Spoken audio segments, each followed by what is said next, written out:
An exclusive clinic that's used by members of Congress and provides essentially around the clock healthcare service to them did receive an influx of cash in the coronavirus relief package / the government spending bill.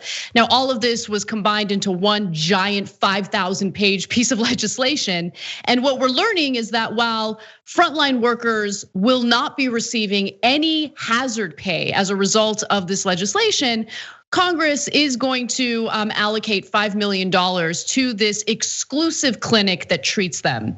The Office of Attending Physician, which provides medical services to lawmakers, received a special boost of $5 million, more than doubling its annual budget, which is currently around $4.27 million. This is the third budget hike Congress has provided for the OAP in the last year alone. The clinic, as I mentioned, does provide around the clock and on-call doctors for members of Congress. Also, the Office of Attending Physician has been in the news a lot lately because that's where all of these members of Congress are going to get their coronavirus vaccines. That has certainly led to a lot of controversy, which we'll talk about in just a second. But remember, Congress had no problem nickel and diming average Americans. Earlier versions of the second round of stimulus legislation included $200 billion to frontline essential workers, an additional $13 per hour. The special funding would have provided a special boost to nurses and other frontline medical workers, but guess what? That provision did not make it to the final bill. And I encourage you guys to read Lee Fang's piece on this, including anything that Lee Fang writes over at The Intercept, because he does fantastic work there. But Cenk, what do you think about this?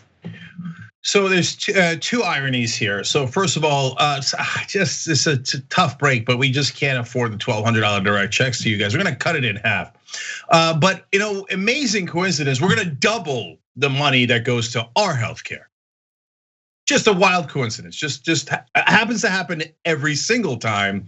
And then they wonder why we call them the elites. And you got Republicans skipping the line now after talking smack about COVID nonstop. Well, you got all that, right? But here's another important part of it that should not go unnoticed. That is government-run healthcare. Not even health insurance. That's Medicare for All is about health insurance, not about government-run healthcare. That's the UK system. That's not what we're advocating for. Here we have government-run healthcare, and the Republicans love it, and they doubled its budget. Corporate Democrats love it. They use it. They doubled its budget. Now, what did the corporate Democrats and Republicans say about Medicare for All when it comes to your healthcare? No way, no way. You are not going to get. What do you want, a handout? How are you going to pay for that? Oh, it turns out you got money for you when it comes time to pay for that. No problem at all. You don't have money for direct checks. You don't have money for Medicare for All. You don't have money to cover Americans' healthcare. But when it comes to covering your healthcare, you skip to the front of the line and double the budget. So please spare me your nonsense about what we can and can't pay for. I actually think we need to defund the single payer healthcare that's provided to congressional lawmakers, because the fact of the matter is, I believe that our lawmakers would like choices. And right now they don't have a choice. Right now they have to rely on this one type of healthcare, and it really is unfair. It's unfair to our congressional lawmakers. I really do believe in providing more choices for them.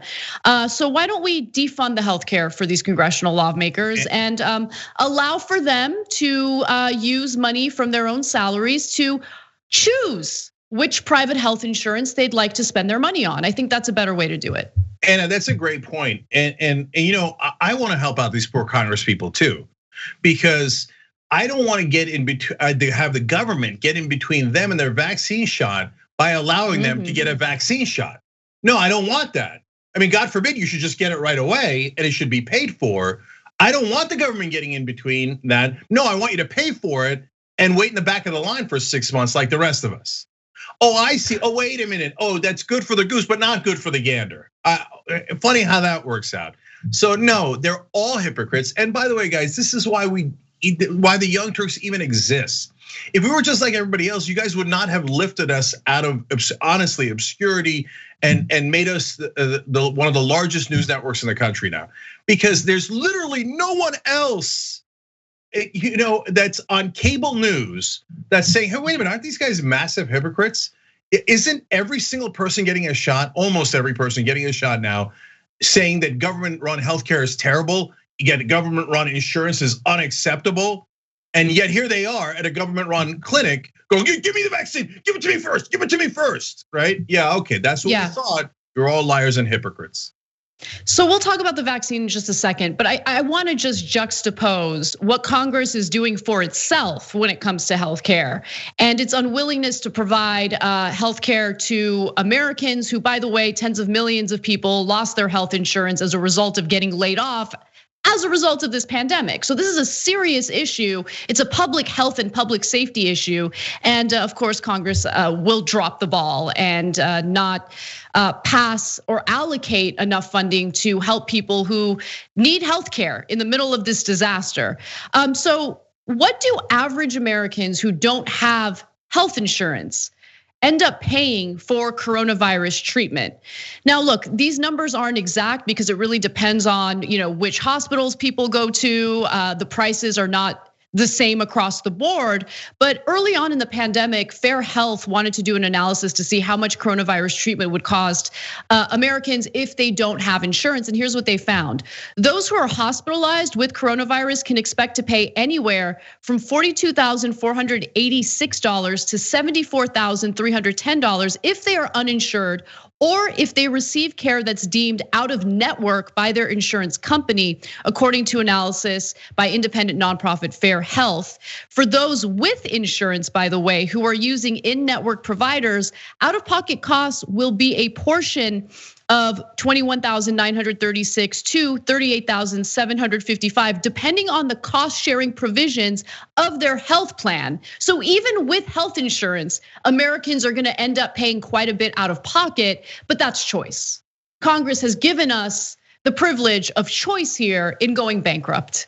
Now, how badly do you want to go bankrupt? Do you want to go bankrupt to the tune of $74,310, or do you want to go bankrupt to the tune of $38,755? It's really up to you. Lots of choices here. In the meantime, they're allocating enough funding to their exclusive clinic where they get around the clock treatment if they want it. And just real quick question, actually two quick questions. One is, I assume we all get access to that same clinic, right? I mean, it's a government-run clinic. I mean, it wouldn't be just for the elites, right? I mean, if they think it's good enough for the elites in a democracy, I'm sure everybody could go and get everything free, right? Well, theoretically, Cenk, we all do have access to that clinic. We just need to get elected into Congress. That's all. Yeah. That's one of my favorite talking points of all time. No, you would get access to healthcare. I mean, you wouldn't actually get healthcare, but you get access to healthcare just like you have an access to a Porsche. You don't actually have one, but you have access to one. I mean, you could look at one from the street. And then I just wanted to ask one last follow-up question. You talked about choice there, and so do we have the choice to pay nothing for our treatment if we are hospitalized in coronavirus? Because I hear the Republicans and corporate Democrats talk a lot about choice. So if I have all the choice in the world, can I choose to pay nothing? Yes, my answer remains the same. All you need to do is get elected to Congress, and as long as you're a congressional lawmaker, you have the choice to pay absolutely nothing for your coronavirus treatment. But for the rest of us, as long as we're not in positions of power, we have to deal with a broken healthcare system that congressional lawmakers defended over and over again during the Democratic primary as Bernie Sanders was fighting for Medicare for all. Thanks for watching The Young Turks, really appreciate it. Another way to show support is through YouTube memberships. You'll get to interact with us more. There's live chat emojis, badges. You've got emojis of me, Anna, John, JR. So those are super fun. But you also get playback of our exclusive member-only shows and specials right after they air. So all of that, all you gotta do is click that join button right underneath the video. Thank you.